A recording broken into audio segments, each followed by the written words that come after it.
आंदोलन लेखकांचे शासन सेवेत अनेक वर्ष काम करतायत। मधल्या काळात 17 साली आपण 49 कर्मचारी कायम केले, 18 साली 10, 18 साली 8, पण 67 लोकांना कायम केलं। आता फक्त 28 लिपिक टंकलेखकांना जशी पदं रिक्त होतील तसं करायचं ठरलंय। पण 12 वर्षात 7 वर्षात 18 सालापासून 28 कर्मचाऱ्यांपैकी एकाही कर्मचाऱ्याला सेवेत कायम करण्यात आले नाही। 12 ते 13 वर्षापेक्षा जास्त कालावधी ते काम करतात। निश्चित वेतन श्रेणी त्यांना नाही, ठोक भत्ता नाही, पदोन्नती, त्याचे सगळे फायदे नाहीत, सॅलरी स्लिपही नाही, डेली वेजेसवर ते काम करतात।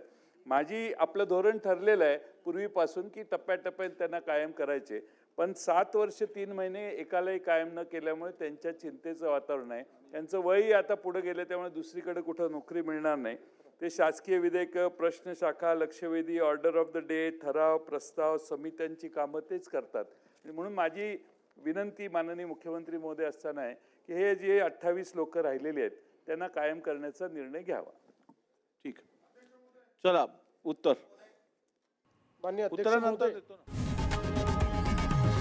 लोकशाही मराठी ऐका, पहा, जागरूक रहा।